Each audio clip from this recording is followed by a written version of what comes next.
Nous ne devons pas nous sentir sous la condamnation quand on nous prêche, mais sous la conviction. Amen. Restez avec nous dans Jouissez de votre vie.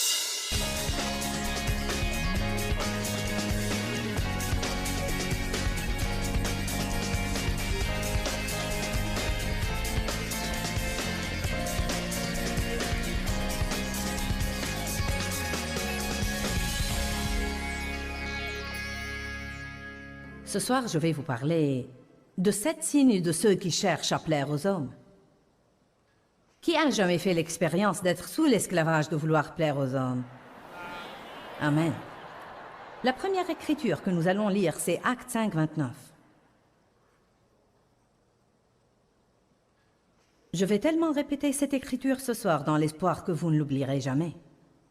Je suis allée une fois à une église où un pasteur prêchait cette écriture pendant, je ne sais pas, à peu près 3 mois. Toutes les semaines, on entendait la même chose. Il faut obéir à Dieu plutôt qu'aux hommes. C'est ce que dit Actes 5, 29. Puis Pierre et les apôtres répondirent, « Il faut obéir à Dieu plutôt qu'aux hommes. » Ils étaient menacés et on leur interdisait d'enseigner le nom de Jésus, et le cas échéant, un malheur allait leur arriver. Ils ont répondu, « Il faut obéir à Dieu plutôt qu'aux hommes. Il faut obéir à Dieu plutôt qu'aux hommes.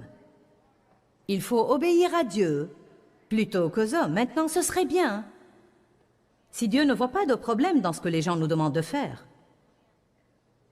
Mais nous devons être prêts à prendre une décision.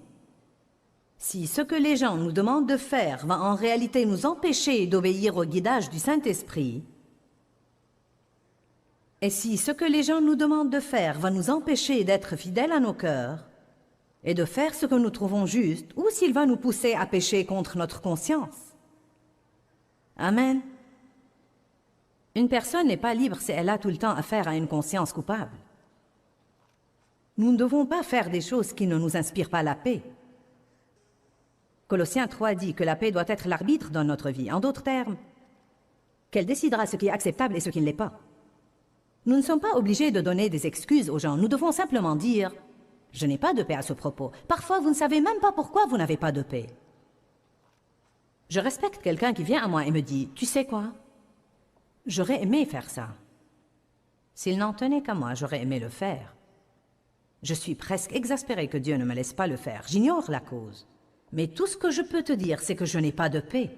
Je ne contesterai pas ça. N'essayez pas de persuader les autres de faire des choses qui ne leur inspirent pas de paix. Amen? Je vais le dire à nouveau. Voyons la chose de 2 façons. Ne laissez personne vous persuader de faire une chose qui ne vous inspire pas de paix. Et n'essayez pas de persuader quelqu'un de faire une chose qui ne lui inspire pas de paix. Soyons capables de suivre la paix. Il faut obéir à Dieu plutôt qu'aux hommes. Sinon, nous allons chercher la faveur des hommes et vous ne pouvez pas plaire aux hommes et à Dieu en même temps. Allez à 1 Thessaloniciens, chapitre 2, verset 4. Mais comme Dieu nous a mis à l'épreuve et nous a jugés dignes de nous confier les bonnes nouvelles de l'Évangile, ainsi nous parlons non pour plaire aux hommes, mais pour plaire à Dieu, qui sonde nos cœurs et qui éprouve nos cœurs. Que disent les apôtres là? Ils disent à maintes reprises, vous devez plaire à Dieu et non aux hommes. Il dit, écoutez, je ne vais pas prêcher pour chatouiller vos oreilles et vous dire des choses que vous aimez entendre. Je ne vais pas vous prêcher d'une façon où vous ne trouvez pas à redire de moi et où je ne vous exaspère pas. Je vais prêcher pour plaire à Dieu et non pour plaire aux hommes. Il y a des moments où je prêche des choses et les gens se lèvent et s'en vont. Eh bien, je n'aime pas ça. Ça n'arrive pas fréquemment, mais je n'aime pas ça. Même la veille, quand j'ai d'abord commencé à prêcher sur comment vivre pour plaire à Dieu, et que nous devons être des employés honnêtes et ne pas voler le temps du travail parce que Dieu nous regarde tout le temps, une dame s'est levée et s'en est allée. Ça se voit lorsque les gens sortent parce qu'ils n'aiment pas ce qui arrive et lorsqu'ils sortent pour une bonne raison. Et je ne l'ai pas fait exprès, mais au moment où elle montait les escaliers, non, mais je ne la visais même pas, mais j'ai dit, il y a probablement certains de vous ici ce soir qui pensent, je me suis trompée de réunion. Et elle a fait, eh bien, qu'est-ce que ça peut me faire à votre avis? Je n'aime pas que les gens fassent ça. Mais vous savez quoi? J'ai continué à prêcher ce que je prêchais. Je ne changerai pas mon message pour plaire à quelqu'un qui ne veut pas l'écouter. Car vous savez, ceux qui ne veulent pas écouter la vérité et ceux qui ne veulent jamais écouter une chose qui les dérange, puis-je vous dire une chose? Si vous allez à une église où l'on ne dit jamais quelque chose qui vous dérange un petit peu, c'est que peut-être vous ne progressez pas et vous n'apprenez rien. Peut-être que tout ce que vous y gagnez, c'est d'être complimenté tout le temps. La parole doit nous pousser vers un nouveau niveau. Nous ne devons pas nous sentir sous la condamnation quand on nous prêche, mais sous la conviction. Amen? Ça ne me dérange pas que les gens se sentent dérangés. Nous n'avons qu'à dire aux placeurs de fermer les portes et ne laisser personne sortir. C'est contraire à la loi de faire ça, mais comme j'aimerais pouvoir le faire parfois. Si seulement je pouvais ouvrir les gens et leur fourrer tout ce que je sais et les refermer à nouveau et les envoyer chez eux. Mais ce n'est pas aussi facile que ça. Je dois attendre qu'ils soient ouverts à écouter. Allez maintenant. Si vous n'êtes pas ouvert à écouter la vérité, vous tournerez autour de la même montagne 20 fois de plus et vous finirez par revenir et dire « Enseigne-moi la vérité car je ne peux plus supporter ma vie telle qu'elle est ». Combien de vous veulent être extrêmement heureux? Combien de vous veulent jouir de leur vie? Non, mais radicalement jouir de leur vie. D'accord. Eh bien, si vous êtes sérieux à ce propos, alors vous devez apprendre à vous soumettre à l'influence du Saint-Esprit. Et cela veut dire que vous ne pouvez pas tout le temps et en toutes circonstances plaire aux hommes et obéir au Saint-Esprit. Donc, vous devez parfois être prêt à ce que les gens soient mécontents de vous. Je peux vous le dire, quand quelqu'un veut entendre oui et que vous lui dites non, ça ne va pas lui plaire. Quand vous dites la vérité aux gens, ça ne leur plaît pas. Amen? Car je crois que les gens sont littéralement adonnés à l'approbation. C'est bien plus que de vouloir plaire aux gens. C'est comme si nous ne pouvions fonctionner que si nous leur plaisions. Nous devons être délivrés de ça parce que Dieu veut faire beaucoup de choses à travers chacun de nous.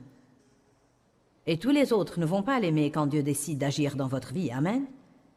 Bon, le signe numéro 1 de celui qui veut plaire aux hommes, c'est il sert par devoir et non par plaisir.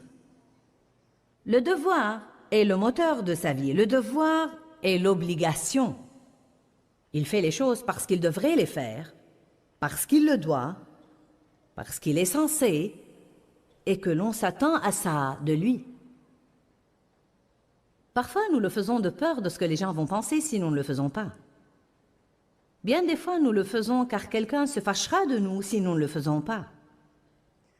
Nous devons examiner nos motifs à nouveau et savoir que quoi que nous fassions, si nous ne le faisons pas pour le bon motif, c'est-à-dire que je le fais simplement par amour, vous comprenez? Vous n'avez pas toujours à désirer faire tout ce que vous faites dans votre vie, mais vous devez le faire pour la bonne raison. Il y a des fois où je ne veux pas faire une chose, mais je sais que Dieu veut que je la fasse. Je sais que c'est la bonne chose à faire, mais ça diffère de faire des choses que je déteste et que je méprise simplement par crainte de ce que les autres vont penser de moi si je ne les fais pas. Ça diffère aussi tout à fait du fait d'obéir au Saint-Esprit. Parfois, vous avez l'impression que Dieu ne veut pas que vous alliez quelque part et 3 personnes vous pressent d'y aller et vous finissez par aller. Et votre cœur vous condamne tout le temps. Vous ne faites mal qu'à vous-même en agissant ainsi. Apprenons à servir Dieu par plaisir et non pas par devoir. J'en suis au point où je crois que la plupart des choses que Dieu veut que je fasse, il mettra en moi un semblant de désir de le faire. S'il veut que je jouisse de ma vie, il ne va pas me contraindre tout le temps à faire des choses que je déteste et méprise absolument et que je n'ai aucune envie de faire. Maintenant, à nouveau, l'équilibre, c'est que nous devons vivre avec l'esprit de sacrifice et nous devons parfois faire des choses justes car nous savons qu'il le faut. Mais il y a un équilibre. Si je fais une chose pour le Seigneur parce que je sens que c'est bien, à ce moment-là, Dieu est content et j'ai la joie. Mais si je le fais avec ressentiment, me sentant contrainte et exploitée, allez maintenant, y a-t-il quelqu'un là qui a jamais fait une chose en étant tout le temps mécontent en la faisant? Amen. Si je le fais avec mécontentement, me sentant exploitée et contrainte, m'attendant à être applaudie, à ce moment-là, je n'ai ni joie ni récompense. Nous avons des devoirs bibliques. Nous sommes appelés à faire des sacrifices à certains moments. Mais il ne faut jamais perdre l'équilibre. Êtes-vous régi par une réglementation, même en ce qui concerne des choses comme les vacances? Vous fâchez-vous si tous vos enfants ne viennent pas chez vous à Noël? Vous fâchez-vous si tous vos enfants ne viennent pas chez vous à Pâques? Déclenchez-vous une grande guerre si vous devez aller chez votre belle-mère alors que vous voulez qu'elle vienne chez vous? Libérez les gens des contraintes en arrêtant toutes ces stupidités. Amen? Oui, les vacances sont toutes particulières, mais à certains égards, elles sont comme les autres jours. Vous savez, j'ai 4 enfants. Et je ne sens pas que je dois piquer une crise s'ils ne peuvent pas être partout où je veux qu'ils soient tout le temps. Nous venons de dire que nous sommes aux portes de Pâques. Et bien sûr, le temps que vous voyez ça à la télévision, nous n'allons plus être aux alentours de Pâques. Mais en ce moment, nous le sommes. Et nous n'en avons même pas discuté en famille jusqu'à présent. Et j'ai dit à une de mes filles, « Alors qu'allons-nous faire à Pâques ?» Et elle a dit, « Je ne sais pas, que veux-tu faire ?» Et j'ai dit, « Je ne sais pas, que veux-tu faire ?» Elle a dit, « Eh bien, je cuisinerai si vous voulez venir. » Et mon autre fille a dit, « Oh, je ne sais pas si je veux venir. Peut-être que je resterai à la maison. » Puis l'autre a dit, « Tu veux rester seule à la maison à Pâques ?» J'ai dit, « On ne sait pas où l'un va être et où l'autre va être. » J'ai dit, « Nous attendrons que ça approche pour décider. Vraiment, c'est comme, quel que soit ce que chacun veut faire, ça va. » En fait, nous sommes tellement habitués à mettre une pression sur les gens qu'ils... Dites-moi, combien de vous finissent par aller, je veux que vous soyez honnête, combien de vous, surtout à Noël, finissent par courir ça et là, de maison en maison en maison, et vous finissez même par ne pas jouir de toute la saison des vacances, car tout ce que vous faites, c'est satisfaire des besoins et des attentes. Combien de vous s'endettent pour aller dépenser un tas d'argent sur des personnes qu'ils n'aiment même pas?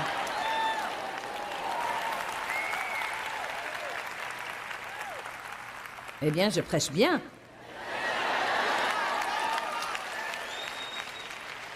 Vous dites, je pensais que j'allais entendre un sermon de la Bible. Vous entendez un sermon de la Bible?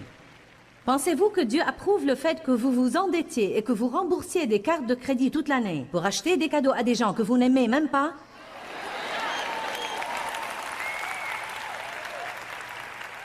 Allez, je défie quelqu'un doublement ce soir de sortir à la liberté.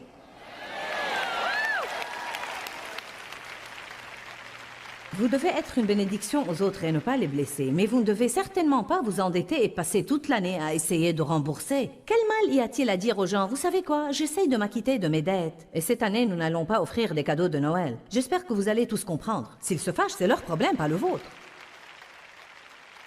Quel mal y a-t-il à dire la vérité aux gens? Y a-t-il un mal à dire la vérité? Non. Essayez, vous serez étonnés de ce qui va arriver. En fait, vous allez découvrir quand nous arriverons au point numéro 7. Si nous n'y arrivons pas, vous n'allez pas savoir, donc je vais vous le dévoiler. Mais quand nous arriverons au point 7, vous allez découvrir qu'un signe de ceux qui cherchent à plaire aux hommes, c'est qu'ils mentent.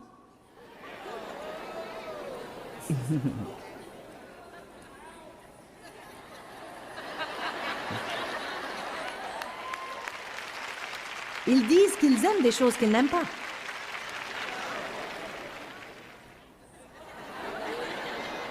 Ils vont dans des endroits et disent qu'ils s'en réjouissent alors que c'est le dernier endroit où ils voudraient aller. Mais c'est le point numéro 7. Nous ne voulons pas trop nous dépasser. Romains 7, verset 6. Je pense vraiment que les gens aspirent à la liberté. Mais pas la liberté de faire tout ce que vous voulez faire tout le temps. Nous sommes appelés à être altruistes et nous devons faire des choses pour les autres. Mais faisons-les pour un bon motif et avec une bonne attitude. Si je vais faire quelque chose pour vous de bon cœur, je ne dois pas le faire en murmurant dans votre dos. Dieu soit loué. Oh, les saints ont l'air nerveux ce soir.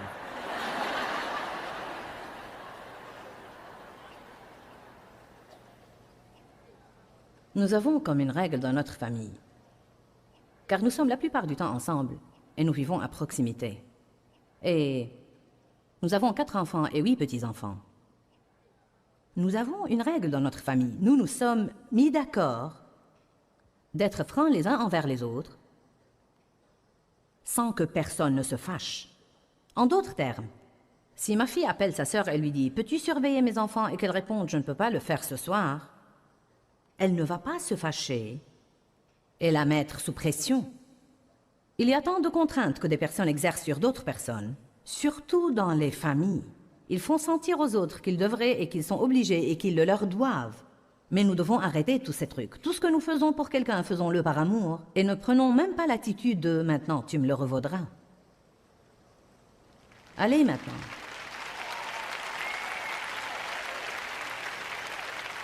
Lundi, je dois aller à certains endroits et j'ai demandé à Laura si elle voulait m'accompagner. Et puis nous irons manger quelque part. Puis j'ai dit à mon autre fille qui a les jumeaux, tu peux nous accompagner. Nous aimerions t'avoir si tu peux venir, mais tu n'y es pas obligé. Fais tout ce qui t'arrange. Tu es libre. Nous essayons exprès de supprimer les contraintes dans la famille au lieu de faire pression les uns sur les autres. Amen. Romains chapitre 7 nous apprend à être menés par le Saint-Esprit. Et le verset 6 dans la Bible amplifiée dit « Mais maintenant nous avons été affranchis de la loi ». Évidemment, il parle de la loi de l'Ancien Testament, mais nous pouvons imposer des lois aux autres et nous pouvons aussi nous imposer des lois dans notre vie. Vous pouvez même faire d'une chose comme nettoyer votre maison une loi. Vous devez nettoyer votre maison, mais vous devez aussi être mené par le Saint-Esprit. Ce que je veux dire par là, c'est que quand j'étais jeune ménagère et que j'étais sous tellement d'esclavage à l'époque, je veux dire, je nettoyais toute la maison de fond en comble tous les jours. C'était comme une loi. Les enfants rentraient de l'école et ils ciraient le plancher et ils époussetaient les meubles. Ils vous le diront tous les soirs, n'est-ce pas? Tu te servais du polissoir? C'est toi qui avais le polissoir? Je veux dire que tous les soirs, ma fille devait polir toutes les rayures du plancher en bois dur. Et moi, tous les jours, sans exception, j'époussetais tous les meubles.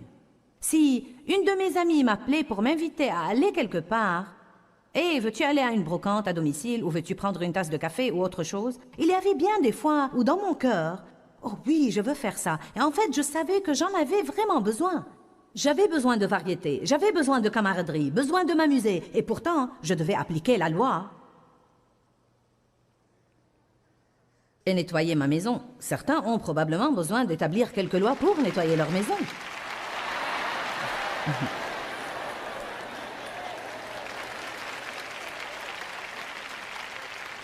Ce frère là-haut fait du coude à sa femme et fait du coude à sa femme. Il pense probablement, Joyce, tais-toi, ne lui dis pas qu'elle ne doit pas nettoyer la maison. Vous n'avez pas besoin d'établir une loi pour ça, mais vous devez avoir la discipline. Évidemment, si je sortais pendant 4 jours et que ma maison était dans un état déplorable, à ce moment-là, je dois me discipliner et ne pas suivre mes émotions. Mais en même temps, je n'ai pas à nettoyer la chose tous les jours sans exception.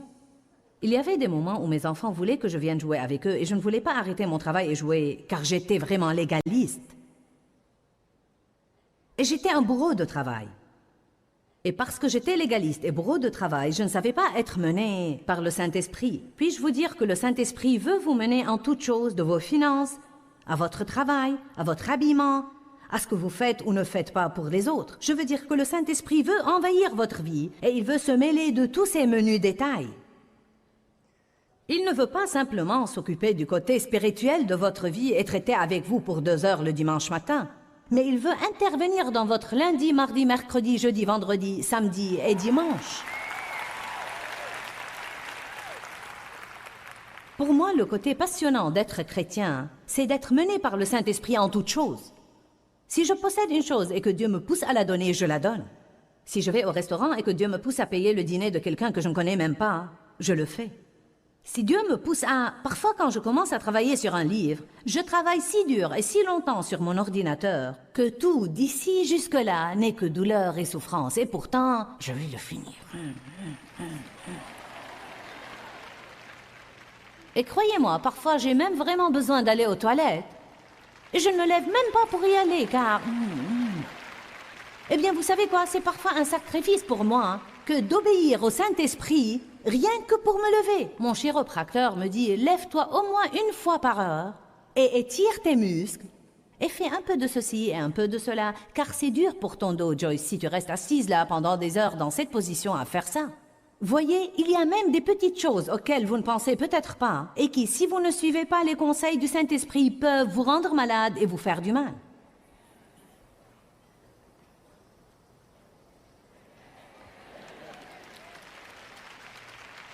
Y a-t-il quelqu'un là que le Saint-Esprit mène à arrêter son travail et à aller se détendre et il ne le fait pas et il continue à travailler? Mon petit-fils qui a 8 ans a levé la main. Je ne crois pas.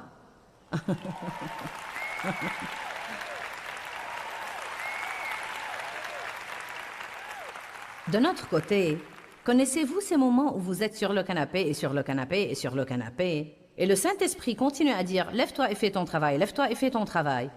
Et on dirait que vous n'arrivez pas à quitter le canapé. Je ne sais pas, il paraît que nous avons plus de mollassons que de bourreaux de travail.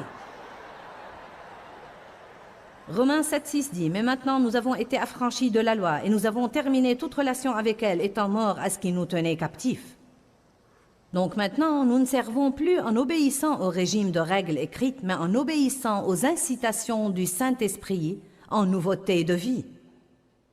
Avez-vous l'impression d'être coincé dans toutes les choses que vous avez à faire? J'ai quelqu'un là à qui prêcher, amen? Je sais que les gens se sentent de la sorte. Je me sens coincé. J'ai toutes ces obligations et ces choses que je dois faire. Savez-vous ce que Dieu doit me dire de temps en temps? Joyce, c'est toi qui fais ton programme. Personne ne t'oblige à accepter de faire toutes ces choses. Si c'est trop et que tu t'épuises et que tu vas rouspéter et te plaindre tout le temps, décommande une partie. Non est un mot ouin. Alléluia. Pouvons-nous tous nous y entraîner ce soir? Non. Dieu soit loué. Est-ce que je dis souvent oui aux choses et puis après je me plains en privé de devoir les faire?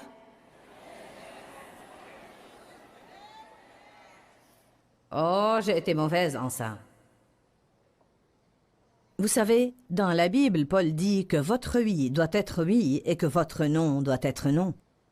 Vous pouvez comprendre beaucoup de choses de ça. Je suis sûre que dans une certaine mesure, il fait allusion à tenir parole, mais aussi, et je l'enseigne ainsi, que ce que Paul dit, c'est que si mon cœur dit oui, ma bouche peut alors dire oui, et que si mon cœur dit non, ma bouche doit alors dire non. Et non pas aller contre mon cœur qui dit ne le fais pas pour dire « Oh oui, Dieu soit loué, je vais le faire ». Et dès que les gens sont partis, je dis « Si seulement je n'avais pas à faire ça, ni, ni, ni. » Puis quand vient l'heure de le faire, j'en ai ras-le-bol de ça, je me sens si contraint. Tout le monde m'exploite et se sert de moi. Eh bien, c'est la faute à qui? Allez, je vous pose une question ce soir. C'est la faute à qui si vous sentez comme ça? Ce n'est pas la faute aux autres. C'est que vous n'êtes pas disposé à leur déplaire en leur disant simplement non. Nous avons parlé des 7 signes de ceux qui veulent plaire aux hommes. Donc, voulez-vous plaire aux hommes ou plaire à Dieu?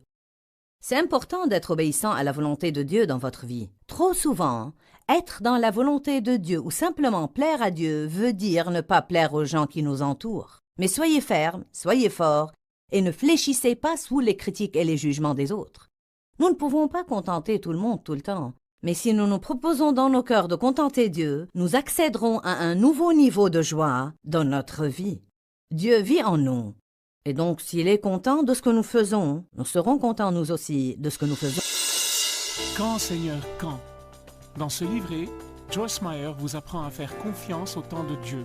Pour obtenir ce livret gratuitement, écrivez-nous à Joyce Meyer, boîte postale 40095-6300 Larnaca, Chypre. Ou bien visitez notre site web www.joycemeyer.org/fr.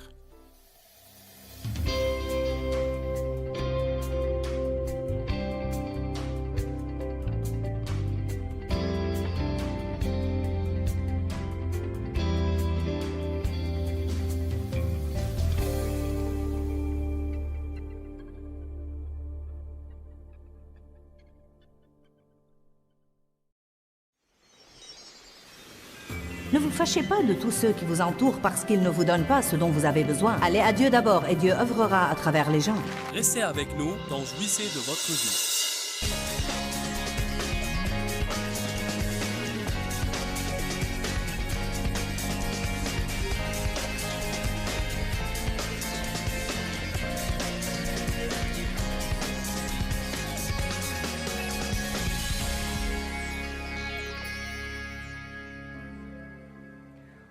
Vous savez, dans la Bible, Paul dit que votre oui doit être oui et que votre non doit être non. Vous pouvez comprendre beaucoup de choses de ça. Je suis sûre que dans une certaine mesure, il fait allusion à tenir parole, mais aussi, et je l'enseigne ainsi, que ce que Paul dit, c'est que si mon cœur dit oui, ma bouche peut alors dire oui, et que si mon cœur dit non, ma bouche doit alors dire non. Et non pas aller contre mon cœur qui dit ne le fais pas pour dire « Oh oui, Dieu soit loué, je vais le faire ». Et dès que les gens sont partis, je dis « Si seulement je n'avais pas à faire ça, gna gna gna. » Puis quand vient l'heure de le faire, j'en ai ras-le-bol de ça, je me sens si contraint. Tout le monde m'exploite et se sert de moi. Eh bien, c'est la faute à qui? Allez, je vous pose une question ce soir. C'est la faute à qui si vous sentez comme ça? Ce n'est pas la faute aux autres. C'est que vous n'êtes pas disposé à leur déplaire en leur disant simplement non. Je vais me trouver quelqu'un ce soir qui veut être délivré. Qui voudrait être délivré de vouloir plaire aux gens? Y a-t-il quelqu'un parmi vous qui voudrait être délivré? Y a-t-il quelqu'un qui nous regarde à la télé qui voudrait être délivré? Je vous imagine dans vos maisons disant « Ouais !» Oh, Seigneur, prends pitié. Si seulement quelqu'un me l'avait prêché depuis 28 ans quand je suis d'abord allé à l'église.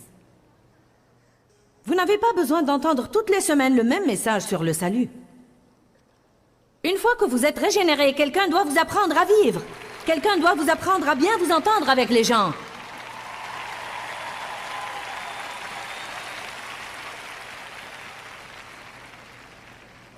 Combien de choses je fais de crainte que si je ne les faisais pas, personne ne les fera? Combien de choses je fais de crainte que même si je laissais quelqu'un d'autre les faire, il ne les fera pas aussi bien que moi?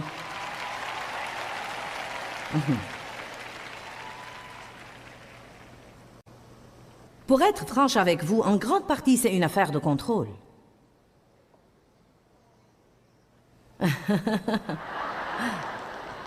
Oui, mais ce sera un aïe, alléluia. Vous pouvez dire aïe ce soir, mais dans quelques semaines, vous direz alléluia, j'ai été libéré. Nous devons vraiment y penser. Combien de choses que je fais, je les fais car je veux simplement contrôler. C'était un des problèmes de ma vie. Ma personnalité veut veiller à ce que tout soit fait de la façon qui me plaît. J'ai eu du mal à abandonner des trucs, mais j'ai finalement trouvé que je devais soit le faire, soit mourir, un des deux. J'ai l'impression qu'il y a des personnes ici qui sont dans la même situation. C'est comme, soit que je vais avoir à abandonner quelques trucs et arrêter d'essayer de tout faire moi-même, soit que je ne vais pas pouvoir continuer. Eh bien, mes chers, Dieu va désigner des gens pour vous aider, mais vous devez avoir la révélation qu'ils ne le feront pas exactement à votre manière, mais ça ne sera pas faux. Différent n'est pas faux. Il vaut mieux qu'ils ne le fassent pas exactement à votre manière, plutôt que de vous voir mourir de frustration ou aller chez le médecin pour prendre une nouvelle charge de pilule. Avez-vous jamais connu une société aussi stressée que la nôtre? Tout le monde est stressé. Comment vas-tu occupé? Comment vas-tu fatigué? Comment vas-tu stressé? Non, mais nous avons un témoignage bizarre de nos jours. Allez maintenant. Signe numéro 2. Pitié. Celui-ci a pris longtemps.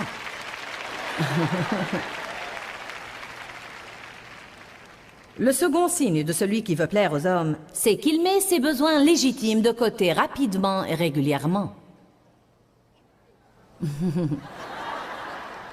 Nous avons tous des besoins, surtout émotionnels. Les nier va finalement nous créer une situation explosive. Je veux que vous sachiez que j'ai besoin d'une bénédiction moi-même. J'ai besoin d'un jour de congé.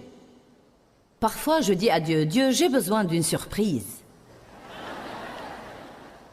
Dites à Dieu ce dont vous avez besoin.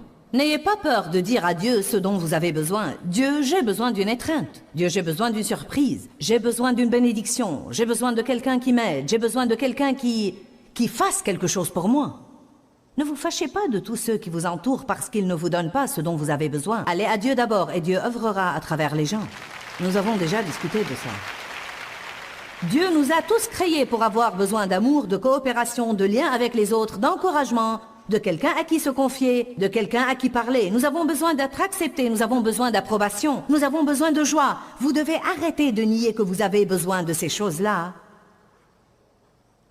Alors que vous faites tout pour les autres et que vous finissez par être plein d'amertume et de ressentiment, car vous vous sentez exploité. Amen. De temps en temps, je m'entends dire des choses comme J'ai vraiment l'impression que tout le monde prend et qu'il ne me reste rien de moi. Je me sens dépourvue. Eh bien, je suis la seule à pouvoir arranger ça. C'est la chose dont nous n'aimons pas assumer la responsabilité parfois. Allez, je vous dis quelque chose que vous devez savoir. Parfois, nous voulons blâmer, mais nous sommes les seuls à pouvoir arranger la situation et ce que nous devons faire, si nous avons besoin d'une chose, c'est que nous devons trouver le temps de la laisser se réaliser dans notre vie. Si vous avez besoin de vous amuser, arrêtez le travail pour un jour et allez vous amuser. Amen. Combien de vous connaissent des personnes qui encouragent? D'accord. Eh bien, si vous avez besoin d'encouragement, invitez-les à déjeuner. Ne sortez pas avec les pommes sauvages que vous connaissez. Et tous ceux qui vont vous raconter toutes les choses aigres auxquelles ils peuvent penser. Je connais des gens qui, à chaque rencontre, vont se défouler sur moi. Je connais des gens qui, à chaque rencontre, vont me demander des conseils. Eh bien, devinez quoi, quand je me sens dépourvue, je ne sors pas avec ces gens-là. Je connais d'autres personnes qui vraiment débordent d'encouragement. Il y a certaines choses que nous pouvons faire pour nous-mêmes si nous le voulons. Savez-vous pourquoi nous ne le faisons pas? Parce que nous formons une dépendance à l'attitude de nous apitoyer sur nous-mêmes. Allez, nous ferions aussi bien de frapper au point sensible ce soir et nous libérer. Ne le savez-vous pas?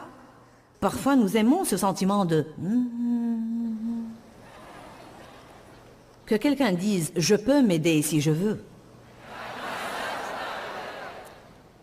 Je connais une femme magnifique, qui fait et fait et fait pour tous les autres.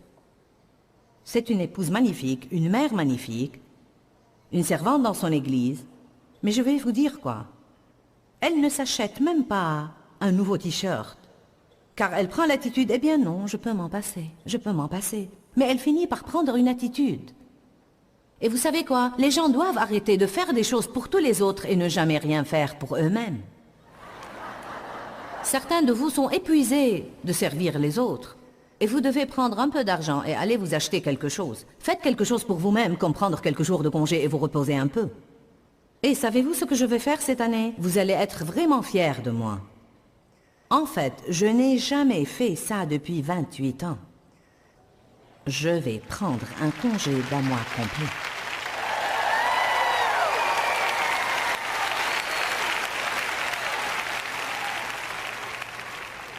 Je vais faire un énorme effort pour ne rien faire. Sauf me faire des massages, boire des cappuccinos et regarder de bons films décents et prier et rechercher le Seigneur et m'amuser un peu avec mes enfants. Peut-être que j'écrirai un peu tous les jours, je ne sais pas. Non. Vous ne savez pas combien il m'était difficile de prendre cette décision, car nous pensons que la chose ne marchera pas si nous partons. Parfois, nous ne sommes pas tout à fait aussi importants que nous le croyons, amen. Alléluia. N'est-ce pas étonnant comment maintenant vous devez avoir ce portable allumé 24 heures sur 24 et le garder à votre chevet? Je n'avais jamais su que j'étais si importante avant d'avoir un portable. Dites tous, j'ai des besoins légitimes. Et il n'y a pas de mal à satisfaire certains de mes besoins. Qui a parfois l'impression qu'il ne satisfait pas ses besoins comme il devrait? Bon, je crois que nous commençons à penser que c'est spirituel de nous priver de tout. La Bible dit bien, niez-vous vous-même. La Bible dit bien, ne menez pas une vie égoïste. Elle dit même, vivez pour plaire aux autres et non pas pour faire ce que vous voulez. Mais une fois de plus, si vous perdez l'équilibre, vous ouvrez une porte à un esprit méchant qui viendra vous voler votre joie. Équilibre, équilibre, équilibre, équilibre, équilibre, équilibre. C'est une vraie clé dans la parole de Dieu. 1 Pierre 5,8. Soyez bien équilibrés, car votre adversaire le diable rôde comme un lion rugissant avec une faim féroce, cherchant quelqu'un pour l'attraper et le dévorer. Quelle révélation! Quand je perds l'équilibre, le diable peut venir attaquer ma vie. Alléluia. Dave aime aller au terrain de golf et il aime regarder le sport. Au début de notre mariage, je piquais une crise chaque fois qu'il voulait me quitter. Et nous avions des problèmes tout le temps. Maintenant, nous avons atteint un bon équilibre. Dave aime faire ça. Et 1 ou 2 soirs par semaine, il peut aller jouer au golf pour 2 heures et frapper la balle. Il se peut parfois qu'il y ait un autre soir ou 2 Ou peut-être pas dans la même semaine. Ou peut-être une saison comme quand... je ne sais pas, une sorte de... Quel était ce truc relatif au basketball? NCAA avait lieu. Je n'arrive pas à retenir toutes ces initiales. NCAA, que veut dire tout ça? Je sais, mais vous avez aussi le TPC et le quoi? Ils ont tous des initiales différentes. Je ne peux pas les retenir. En tout cas, il aime tous ces trucs et moi pas. Cela m'exaspérait car il aimait ce que je n'aimais pas et il n'allait pas être à mes côtés tout le temps. Mais maintenant, nous avons atteint un équilibre. C'est comme, tu sais quoi? Hé, je veux rester seule. Pourquoi n'irais-tu pas?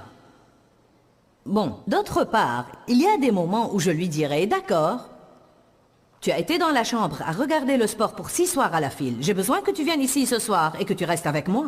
Nous en sommes à un point dans notre accord où il dira, veux-tu vraiment que je fasse quelque chose avec toi? Oui, je veux. Ne dites pas à quelqu'un, non, je ne veux pas, dans l'espoir qu'il saisira l'allusion et le fera. Vous n'êtes pas marié à des télépathes. Maintenant, nous en sommes au conseil de mariage. Ne le faisons-nous pas? Nous ne révélons pas aux autres nos besoins légitimes. Ensuite, nous nous fâchons d'eux car ils n'y répondent pas. J'ai dit, nous ne révélons pas aux autres. Vous voyez quelle vie fine j'ai? Je sais même où vous en êtes. J'ai dit, nous ne révélons pas aux autres nos besoins légitimes. Ensuite, nous nous fâchons d'eux parce qu'ils ne répondent pas à ces besoins que nous ne sommes pas prêts à révéler.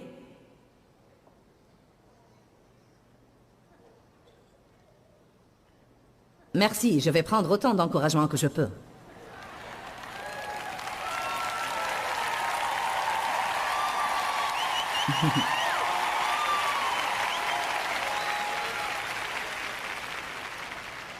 Avant d'avoir une relation sérieuse avec Dieu, mon attitude était la suivante. Si je ne m'occupe pas de moi-même, personne ne le ferait.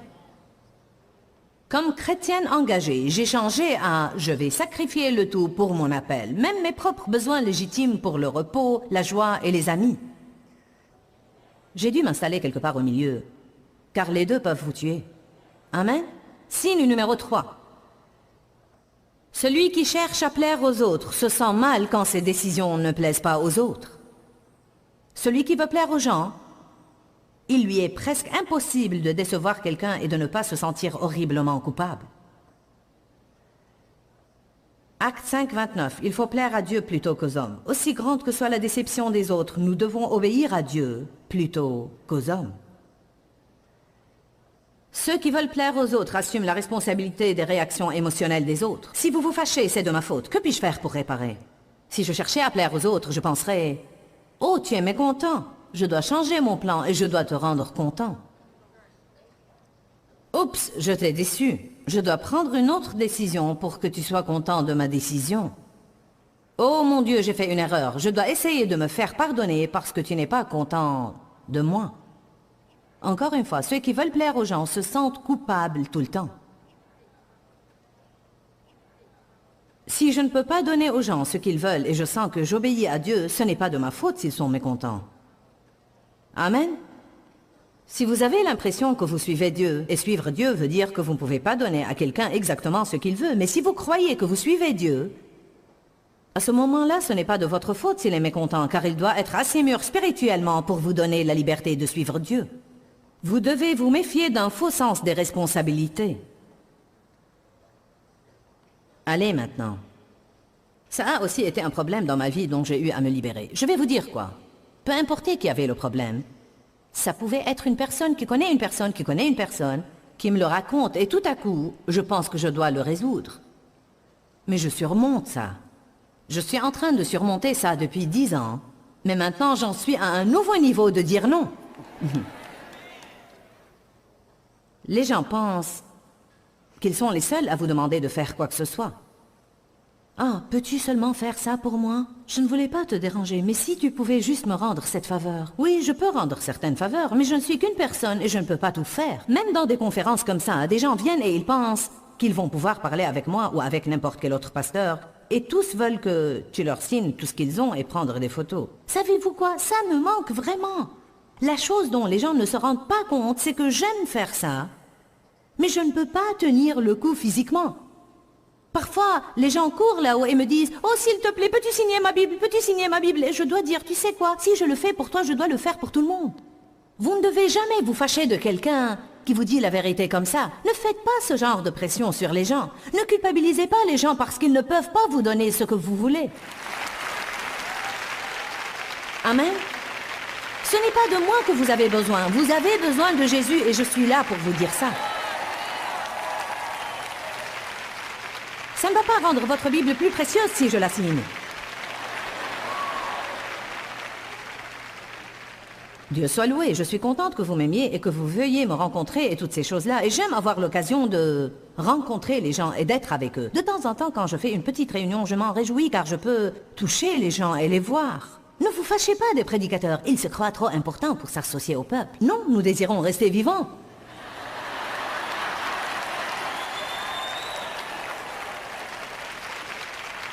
Je m'amuse bien, je ne sais pas ce qu'il en est de vous, mais je m'amuse bien.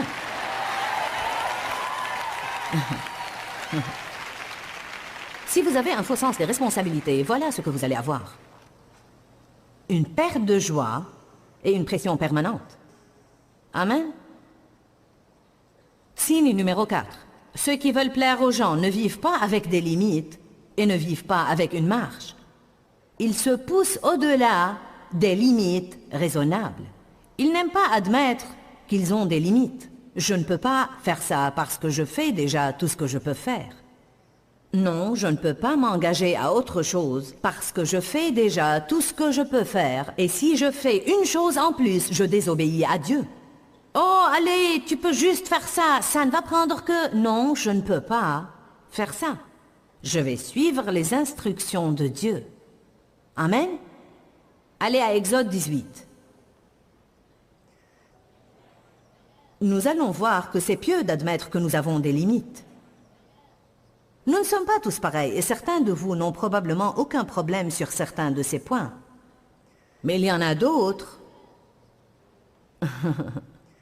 Combien de vous sont dans le groupe des autres comme moi où vous avez besoin d'un peu de ces trucs? Qui parmi vous a beaucoup de pression dans sa vie? Combien de vous se sentent stressés et que vous avez beaucoup plus à faire que votre journée ne le permet? Donc, au moins 80% de la foule ont besoin de ce message. Je vais croire que les autres 20% sont trop stressés pour lever la main.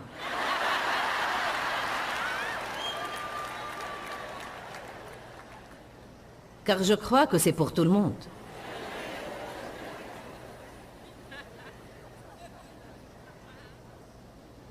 Bon, j'ai noté là, quand je prends une décision et que ceux qu'elle affecte se fâchent contre moi, est-ce un défaut en moi ou un défaut en eux? C'est un défaut en eux. Mais si vous avez ce faux sens des responsabilités, vous assumerez la responsabilité. Ceux qui cherchent à plaire aux autres ne savent pas vivre avec des limites. Exode 18, 14, c'est arrivé à Moïse. Quand le beau-père de Moïse vit tout ce qu'il faisait pour le peuple, cela peut être vos amis, cela peut être vos enfants, cela peut être votre patron, cela peut être à l'église. Savez-vous que vous pouvez même exagérer en faisant trop de choses à l'église? Triste à dire, mais si nous trouvons quelqu'un de travailleur, parce qu'il y a tant de besoins et que nous avons tellement besoin d'aide, c'est très facile d'appeler toujours celui qui, vous savez, vous dira « Oh, tu peux compter sur moi, au moins jusqu'à ma mort, qui ne tardera peut-être pas si je continue comme ça. » Qu'est-ce qui arrive à des gens comme ça? Ils s'épuisent et ils ne veulent plus rien faire. Ils finissent par détester la chose et ils ne veulent plus s'en occuper à nouveau, car si jamais ils ouvrent la porte pour s'engager, ils vont être exploités.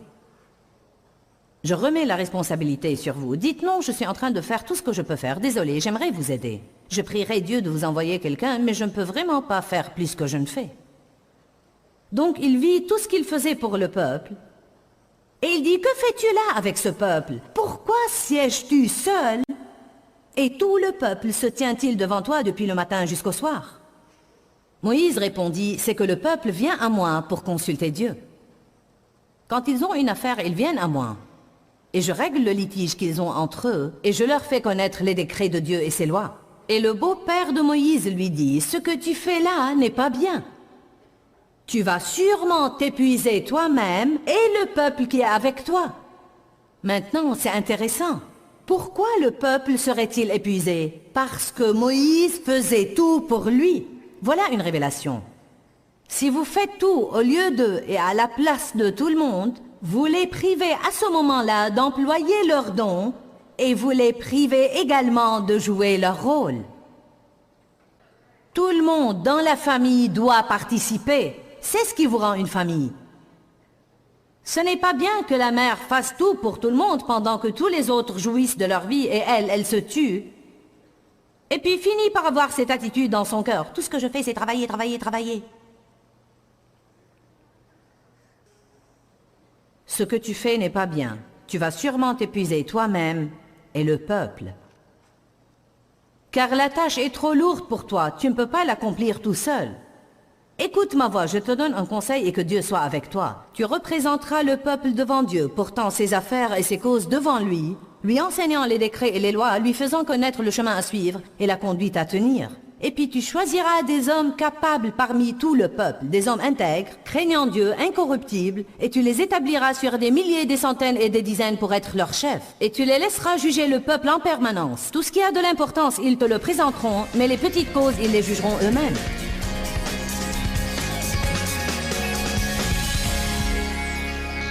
Nous avons parlé des 7 signes de ceux qui veulent plaire aux hommes. Donc, voulez-vous plaire aux hommes ou plaire à Dieu? C'est important d'être obéissant à la volonté de Dieu dans votre vie. Trop souvent, être dans la volonté de Dieu ou simplement plaire à Dieu veut dire ne pas plaire aux gens qui nous entourent. Mais soyez fermes, soyez forts et ne fléchissez pas sous les critiques et les jugements des autres. Nous ne pouvons pas contenter tout le monde tout le temps. Mais si nous nous proposons dans nos cœurs de contenter Dieu, nous accéderons à un nouveau niveau de joie dans notre vie. Dieu vit en nous. Et donc, s'il est content de ce que nous faisons, nous serons contents nous aussi de ce que nous faisons. Pourquoi Seigneur, pourquoi? Dans ce livret, Joyce Meyer nous enseigne à travers la parole comment être délivré de la confusion. Pour obtenir ce livret gratuitement, écrivez-nous à Joyce Meyer, boîte postale 40095-6300 Larnaca, Chypre. Ou bien visitez notre site web www.joycemeyer.org/fr.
khắp phương trời vẫn nhớ tới quê hương.